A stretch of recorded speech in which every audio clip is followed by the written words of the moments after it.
প্রায় অনেকদিন পর কামরাঙ্গা মাখা খেলাম, কিন্তু কামরাঙ্গাগুলো এত পরিমাণে টক ছিল যে খেতেই পারতেছিলাম না। আসসালামু আলাইকুম এভরিওয়ান, আশা করি আপনারা সবাই অনেক ভালো আছেন। আল্লাহর রহমতে আমরাও অনেক ভালো আছি। আমার আরেকটা নতুন ভিডিওতে আপনাদের সবাইকে ওয়েলকাম। প্রায় অনেকদিন পর কামরাঙ্গা দেখছিলাম, আমার আব্বু বাজার থেকে কিনে এনেছে, তাই আম্মুকে বলছিলাম কামরাঙ্গাগুলো একটু মাখিয়ে দাও। কামরাঙ্গাগুলো এত পরিমাণে টক ছিল যে এটা মাখানো ছাড়া খাওয়াই যাবে না। আম্মুকে বলার সাথে সাথে এখানে আম্মু কামরাঙ্গা মাখানোর জন্য প্রস্তুতি নিয়ে নিচ্ছিল। যখন যেটাই খেতে মন চাক না কেন আম্মুকে শুধু একবার বলেছি, আম্মু সাথে সাথে করে দিয়েছে। বাবার বাসায় আসলে মেয়েরা এত পরিমাণে আলসেমি হয়ে যায় যা বলার মতো না। তবে মেয়েদের আলসেমিটা বাবার বাড়িতেই খাটে, শ্বশুর বাড়িতে বিন্দু পরিমাণে আলসেমি করলে ব্যাগপত্র গুছিয়ে বাবার বাড়িতে পাঠিয়ে দিবে। যাই হোক, এখানে আমার আম্মু কামরাঙ্গাগুলো ভালোভাবে ধুয়ে নিয়েছে, এখানে সুন্দরভাবে কামরাঙ্গাগুলো কেটে নিচ্ছিল। কে কামরাঙ্গা পছন্দ করেন কমেন্টে জানাবেন। এই তো আমার আম্মু সবগুলো কামরাঙ্গা এক এক করে কেটে নিচ্ছিল।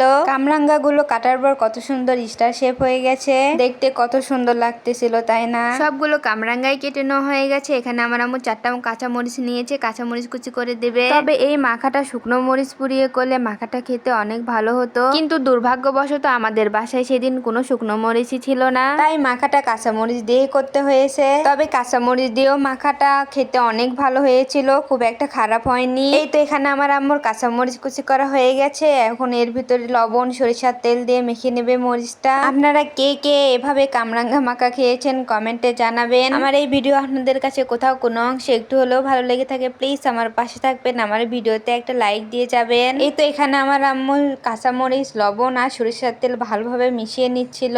এখন মরিচগুলো কামরাঙ্গার সাথে ভালোভাবে মেখে নিবে। কামরাঙ্গাগুলো এমন হালে মাখাবেন যেন কামরাঙ্গার হাল বেহাল হয়ে যায়। যাই হোক, আপনাদের সাথে একটু মজা করছিলাম। কামরাঙ্গা মাখানোর পর একটু টেস্ট করে দেখছিলাম, এত পরিমাণে টক মুখে নেওয়াই যাচ্ছিল না। তারপরে আম্মুকে বললাম এর ভিতরে একটু চিনি দাও, চিনি না দিলে এটা খাওয়াই যাবে না। এই তো এর ভিতরে একটু চিনি দিয়ে মাখিয়ে নিচ্ছিল। তারপরও আমার কাছে কেন জানি একটু টক টক লাগতেছিল, কিন্তু সবার কাছে ঠিকঠাকই লাগছিল, আমার কাছেই কেন জানি বেশি টক মনে হচ্ছিল। বাবু হয়ে যাওয়ার পরে কেন জানি আমি টক খেতেই পারি না, তবে আমার আগে টক অনেক পছন্দ ছিল। আগে আমার একটুতেই প্রচুর মাথা ব্যথা করতো, সেজন্য আমি টক খেতাম। টক খেলে মাথা ব্যথা ভালো হয়ে যায়। আপনারা একবার হলেও ট্রাই করে দেখবেন, আপনাদের যখন মাথা ব্যথা হবে তখন একটু টক খাবেন, দেখবেন মাথা ব্যথা অনেক কমে যাবে।